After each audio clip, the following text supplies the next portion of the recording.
दोस्तों, आपने देखना शुरू कर दिया है देश दुनिया का स्पेशल प्रोग्राम। मेरा नाम है जैद। आइए बताता हूं देश दुनिया की तमाम ताज़ा तरीन बड़ी खबरें, टॉप न्यूज़ और ब्रेकिंग न्यूज़ लेकर आया हूं आपकी खिदमत में। चलिए शुरुआत करते हैं पहली बड़ी खबर की तरफ। वक्फ को लेकर बिहार की मोतिहारी के केसरिया में वक्फ संशोधन बिल के खिलाफ स्थानीय मुस्लिम संगठन के लोगों ने सड़क पर उतरकर विरोध प्रदर्शन किया। इस दौरान लोगों ने नगर में विशाल रैली निकाली और वक्फ संशोधन बिल को वापस लेने की मांग केंद्र सरकार से की। प्रदर्शन में शामिल मुस्लिम संगठन के लोगों ने हाथों में तख्तियां लेकर पैदल मार्च भी किया और शांतिपूर्वक तरीके से केंद्र सरकार के खिलाफ मार्च किया। अब बात करते हैं दूसरी बड़ी खबर की तरफ। धार्मिक मामलों में किसी तरह की दखलंदाजी बर्दाश्त नहीं, वक्फ बिल पर बोले मौलाना मदनी। जमीयत उलमाए हिंद के अध्यक्ष मौलाना अरशद मदनी का कहना है कि मौजूदा वक्फ कानून संविधान के दिए गए मौलिक अधिकारों के खिलाफ है और धार्मिक मामलों में दखलंदाजी करता है। ये देश की एकता और अखंडता के लिए बेहद खतरनाक है। उन्होंने साफ कहा है कि मुसलमान अपने धार्मिक मामलों में किसी भी तरह की दखलंदाजी बर्दाश्त नहीं कर सकते। इजराइल के प्रधानमंत्री बेंजामिन नेतन्याहू ने एक बार फिर से दोहराया है कि उनका देश ईरान को परमाणु हथियार प्राप्त करने की अनुमति नहीं देगा। ये बयान उस समय आया है जब तेहरान और अमेरिका प्रशासन के बीच नए परमाणु समझौते पर फिर से बातचीत शुरू होने की खबरें आ रही हैं। अमेरिका ने ईरान से 1 अरब अमेरिकी डॉलर से ज्यादा का तेल खरीदने पर चीन की एक रिफाइनरी पर बैन लगाया। अमेरिका के वित्त मंत्रालय ने कहा है कि इस धन से ईरान की सरकार और ईरान और उसके आतंकवादी समूहों को बहुत मदद मिलती है। अमेरिकी राष्ट्रपति डोनाल्ड ट्रंप सरकार के अनुसार जिस रिफाइनरी पर बैन लगाया गया है उसे ईरान से कच्चे तेल की दर्जनों खेप मिल चुकी हैं, जिसकी कीमत 1 अरब अमेरिकी डॉलर से ज्यादा बताई गई है। बात करते हैं गाजा में लड़ाई को लेकर। गाजा में लड़ाई रोक दो, हम सभी कैदियों को छोड़ देंगे, शर्तों के साथ समझौते के लिए तैयार हुआ हमास। इजराइल की ताबड़तोड़ हमलों से हमास के हौसले थोड़े से पस्त नजर आए हैं।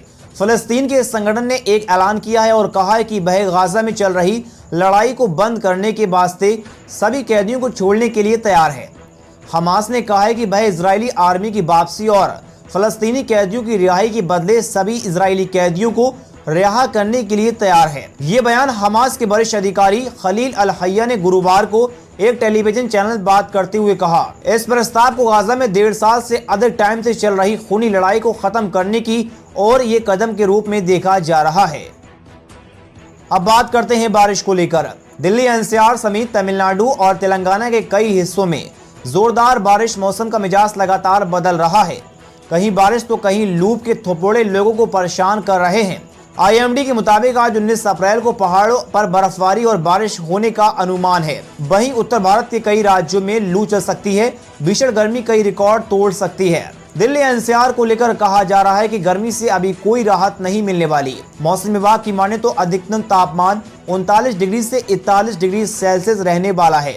वहीं न्यूनतम तापमान 22 से 24 डिग्री सेल्सियस रहने की उम्मीद है। पिछले 24 घंटे के दौरान जम्मू कश्मीर, लद्दाख, गिलगित बलूचिस्तान, मुजफ्फराबाद, हिमाचल प्रदेश, उत्तराखंड में कई इलाकों में गरज के साथ आंधी, तेज हवाएं चली। पंजाब, हरियाणा, पश्चिमी राजस्थान, पश्चिम बंगाल के गंगा के मैदानी इलाके, उड़ीसा, झारखंड, बिहार, मध्य प्रदेश, असम और मेघालय, नागालैंड, मणिपुर, मिजोरम और त्रिपुरा, मध्य महाराष्ट्र, मराठवाड़ा, तेलंगाना, उत्तरी आने वाले राज्यों में, कर्नाटक और केरल और माहे में अलग अलग जगहों पर ओले भी गिरे। हिमाचल प्रदेश और पूर्वी मध्य प्रदेश में अलग अलग हिस्से पर ओले गिरे। तमिलनाडु, पुडुचेरी, कराईकाल और उप हिमालय, पश्चिम बंगाल और सिक्किम में अलग अलग इलाकों पर भारी से बहुत भारी बारिश दर्ज की गई। अब बात करते हैं वक्फ को लेकर। वक्फ को बचाना नहीं, बर्बाद करना चाहती है केंद्र सरकार।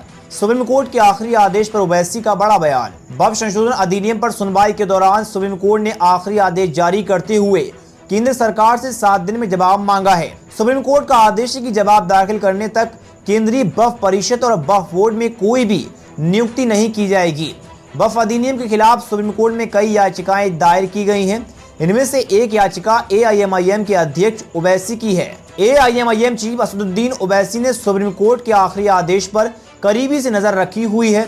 ओवैसी का कहना है कि केंद्र सरकार वक्फ को कमजोर करने की कोशिश कर रही है, जो संविधान के खिलाफ। ये कानून वक्फ की जमीन को तबाह करने के लिए लाया गया है। तो दोस्तों आपको ये बुलेटिन कैसा लगा अपनी राय कमेंट में जरूर बताएं। रोजाना हमारा ये ऐसा ही बुलेटिन देखने के लिए चैनल को दा वायरल टीवी को सब्सक्राइब करें, वीडियो को लाइक करें। मिलते हैं एक और वीडियो के साथ, जब तक के लिए दुआ में याद रखिए।